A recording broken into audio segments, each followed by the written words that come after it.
पंचमी, कौन सी तिथि?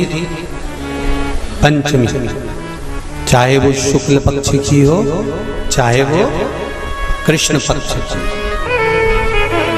शिव महापुराण की कथा कहती है आपको सुख अनुभव हो जाएगा। कार्य सिद्ध। जिंदगी में कभी संपदा कम नहीं हो सकती, संपदा बढ़ती चली जाती है। संपदा घट नहीं सकती, बढ़ेगी और घटेगी। कष्ट नहीं आ सकता, रोग बीमारी तकलीफ नहीं आ सकती। आपके लिए तो लाभदायक है, समझ लो ये कथा। शास्त्र कहता है कि जिसके घर में संपदा की कमी हो, पैसा आ ही नहीं रहा हो, सब पर उलझ गया हो, बहुत टेंशन चल रहा हो, पंचमी तिथि के दिन गन्ने का रस जानते हो? ईख का रस, गन्ने का रस तुलसी जी के क्यारे में हाथ में लेकर 7 बार अपना नाम और गोत्र बोलकर छोड़ दो।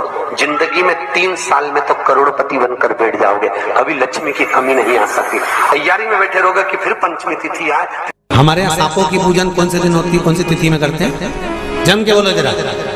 नाग पंचमी। नाग पंचमी का मतलब क्या है? सांपों की पूजन करो। नाग पंचमी का मतलब होता है शंकर जी के मंदिर में जाकर 1 लोटा जल समर्पित कर दो। उसका कारण क्या है कि हमारे परिवार में, हमारे कुटुंब में, परिवार में कोई 7 पीढ़ी के अंतर्गत भी अगर कोई जीव तड़प रहा होता है, पड़ा हुआ होता है, उसकी मुक्ति नहीं होती है, तो पंचमी का चढ़ा हुआ जल उस जीव को प्राप्त हो जाता है और वो जीव तर जाता है, उसका फिर जन्म नहीं होता।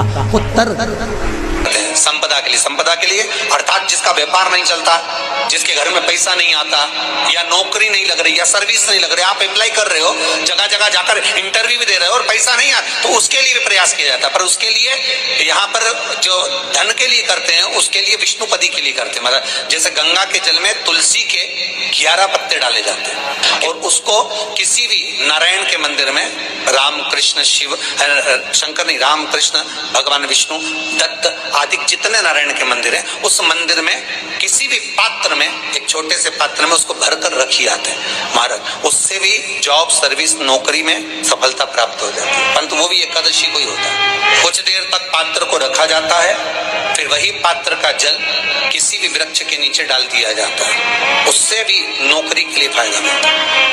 गंगा का जल को एकादशी और द्वादशी, इन 3 तिथियों पर एक रोटी में थोड़ा सा मीठा रखकर सोमक पितृ का नाम लेकर यदि गाय को खिला दिया जाता है, तो अगर कोई पूर्वज प्रेत योनि में भी पड़ा हुआ होता है, भटक रहा होता है, जिसको पिंड नहीं मिला, जो अचानक मर गया होता है, अधोगति में चले गया होता है, उस जीव की मुक्ति दशमी, एकादशी और द्वादशी, 3 दिन सोमक पितृ का नाम लेकर रोटी में, पूड़ी में मीठा रखकर अगर गाय को खिला दिया जाता है ये 3 दिन तक, तो वो पितृ कभी भटकते नहीं है, उनको मुक्ति प्राप्त हो जाती है, मोक्ष में। दशमी की रात्रि के 12 बजे घी का दिया हथेली में रखकर, दरवाजे के बाहर उस दिए को हथेली में रखकर चंद्र का दर्शन रात्रि के 12 बजे दिए की लो में चंद्र का दर्शन करते हैं, उससे ज्योत प्रबल होती है हमारे। या तो होगा वो नौमी की रात्रि 12 बजे या दशमी की रात्रि की 12 बजे चंद्र का दर्शन, दीप घी का हाथ में जलाकर, नाम गोत्र अपना बोलकर, नरसिंह भगवान का स्मरण कर कर, ज्योति में चंद्र का स्मरण कर कर दर्शन किया जाता है। नेत्र कमजोर हो तो 3 या 4 दिन में ज्योतियों का क्रम बढ़ना प्रारंभ होता है। वैसे तो 15 दिन का लिखा है, पर शिव महापुराण कहती है 3-4 दिन का क्रम बहुत होता है, बढ़ता जाता है। केवल दशमी, चाहे उजाला की हो चाहे अंधेरे की। कौन से महादेव का नाम लेना है? श्रम्भेश्वर महादेव।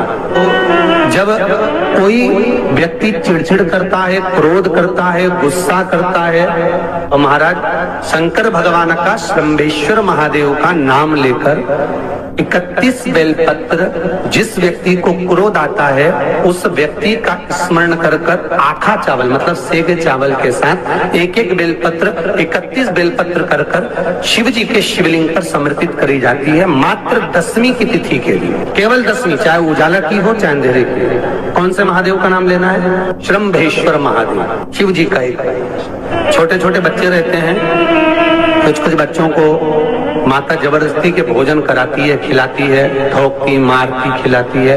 कुछ बच्चे ऐसे रहते हैं वो कुछ खा ही नहीं पाते, मुख में दो और वॉमिटिंग कर देते हैं, उल्टी कर देते हैं। ऐसे बच्चों के लिए या जिस व्यक्ति को भोजन पचता नहीं और उधर में एसिडिटी रहती हो और जलन टाइप की होती हो, उसके लिए भी श्रम्भेश्वर महादेव का स्मरण है। सुंदर व्याख्यान वर्णन किया है। श्रम्भेश्वर महादेव के ठीक सामने अर्थात भगवान शंकर के किसी भी शिवलिंग के सामने एक तांबे के लोटे में जल रख लीजिए और जल के अंदर 3 बेलपत्र डाल दीजिए, एक पीपल का पत्ता डाल दीजिए। शमी के 11 पत्ते कलश को छुआकर शंकर भगवान के शिवलिंग पर श्रम्भेश्वर महादेव के नाम से चढ़ा दीजिए। उस जल को उठाकर ले आइए, एक रात्रि तक घर के अंदर रखना है। उस जल को श्रम्भेश्वर महादेव का नाम लेकर जिस व्यक्ति को एसिडिटी होती हो या उधर खराब रहता हो या भोजन नहीं पचता हो या पेट से जुड़ी हुई प्रॉब्लम हो या बच्चों को भोजन कराते हैं और वो वोमिटिंग कर देते हो, ऐसे बच्चे को या भोजन नहीं भा रहा हो ऐसे व्यक्ति को उस जल को सवेरे दोपहर शाम 3 बार श्रम्भेश्वर महादेव का नाम लेकर आचमन कराना प्रारंभ कर दो, पिलाना चालू कर दीजिए। 3 या 4 दिन पिलाओगे, अपने आप उदर में भी आनंद रहेगा, बच्चा भोजन करना भी प्रारंभ कर देगा। श्रम्भेश्वर जिसको साइटिका की बीमारी होती है या स्लिप डिस्क की बीमारी होती है या कमर की रीढ़ की हड्डी कहीं बांकी टेढ़ी होने लगती है या नसें चोक होने लगी हों, काम ना कर रही हों, तो उसके लिए कुंदकेश्वर महादेव पर आप कोई भी सफेद कलर के पुष्प भगवान शंकर के मंदिर में कुंदकेश्वर के नाम से 31 फूल समर्पित करना है। आप 31 पुष्प और कुंदकेश्वर के नाम से 31 पुष्प समर्पित कर बेलपत्री के पेड़ के नीचे की जड़ थोड़ा सा भाग निकालकर ऊपर से छीलकर अंदर का भाग शंकर कुंदकेश्वर को चढ़ाना है।